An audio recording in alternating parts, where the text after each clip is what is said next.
In Lesson 2.5, Day 2, Examples 2 through 4, you will be solving absolute value equations and writing absolute value equations. When solving absolute value equations, you must consider two cases. Case 1 is when the expression inside the absolute value symbol is positive or 0. Case 2 is when the expression inside the absolute value is negative.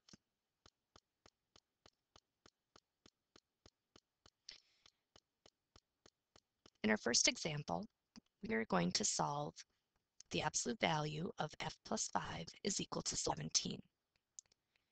Basically, what this is saying is that everything inside the absolute value symbol, if it had a value of 17, when I take the absolute value of that, I would get 17, which would make this a true statement.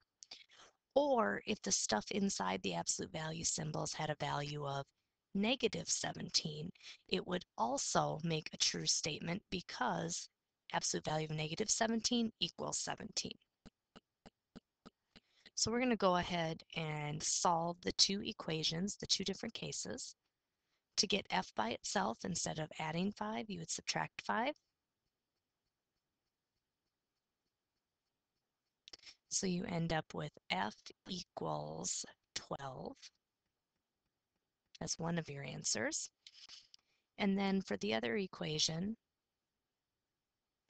we're going to subtract 5 from both sides.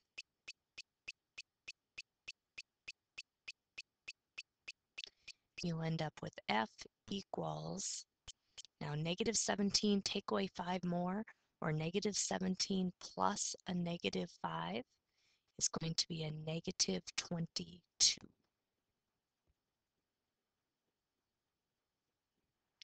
And now it also asks us to graph the solution set. So we want to, on a number line, plot 12 and negative 22. I'm going to go ahead and number my number line. Since I have to go from 12 all the way to negative 22, I want to make sure that I count by something other than ones so it fits on my graph. I'm thinking maybe counting by 5s.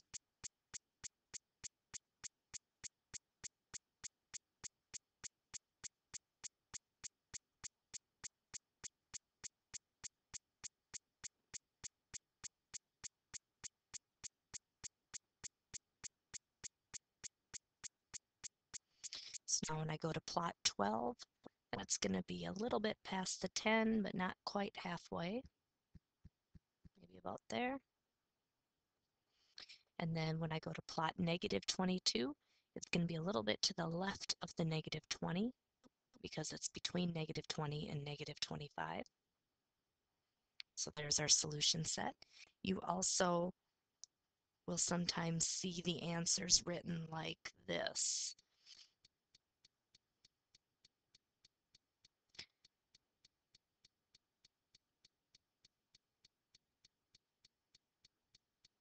-12 and negative 22.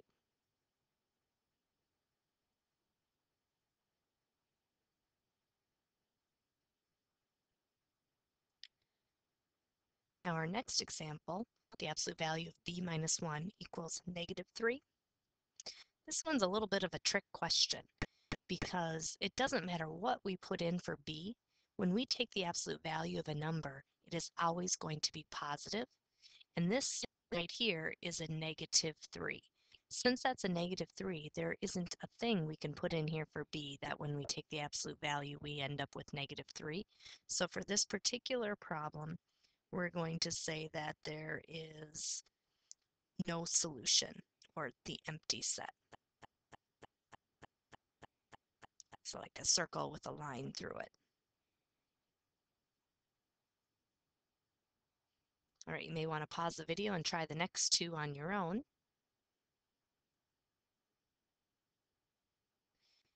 All right, remember there are two cases when solving absolute value equations. We're going to do case 1 and case 2. Case 1 is when we take the stuff on the inside of the absolute value symbols and we have that equaling a positive 4. So case 1 is going to be y plus 2 equals 4. And then our other case would be this stuff inside of here having a value of negative 4. Because when I take the absolute value of negative 4, I also get 4.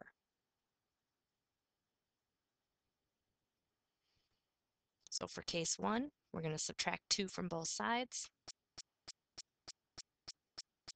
And you end up with y equaling 2. And for case 2, subtract 2 from both sides.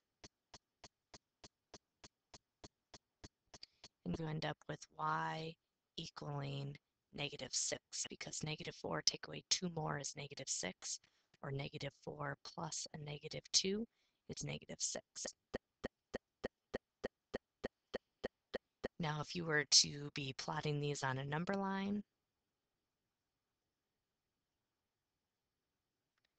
let's go ahead and put 0 here.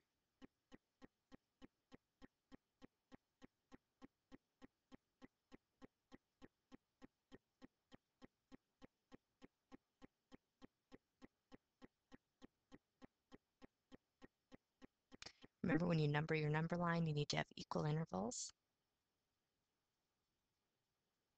So I'd want to plot 2. Whoops, my dot got a little big there. Should be right there. And negative 6.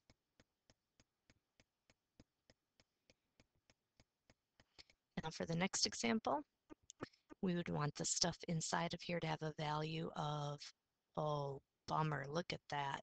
That's never going to happen. When we take the absolute value, we are never going to end up with a negative number. So this is going to be one of your favorite problems to do on your assignment tomorrow, because the answer will be no solution, or the empty set. I love it when that happens. Next, example 3. Solve an absolute value equation. It says the temperature of an enclosure for a pet snake should be about 50 degrees Fahrenheit, give or take 5 degrees. Find the maximum and minimum temperatures. Well, if it needs to be about 80 degrees, give or take 5, means it could be it could be 5 above that or 5 below it. So if we look at 80 on a number line, 5 above that means it could be as much as 85, or 5 below it means it could be as low as 75. So basically, the maximum temperature is going to be 85, and the minimum temperature is going to be 75.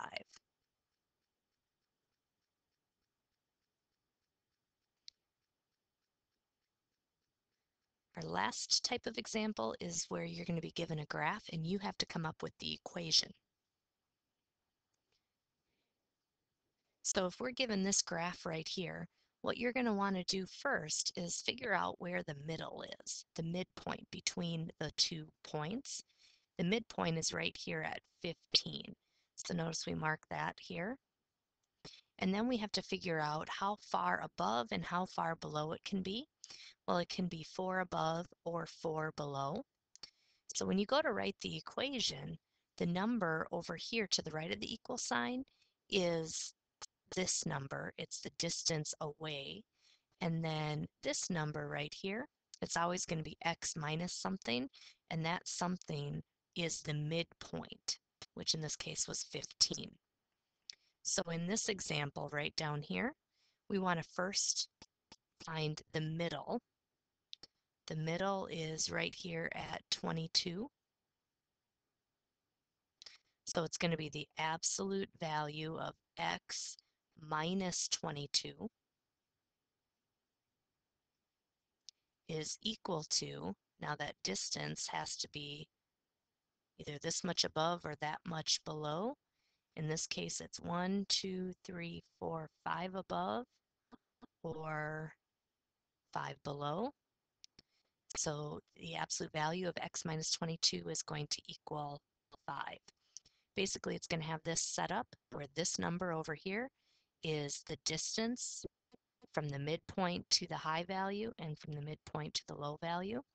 And then right here, it's going to be x minus whatever the midpoint was. If the midpoint was a negative number, then it's going to be x minus a negative something, which really is x plus something.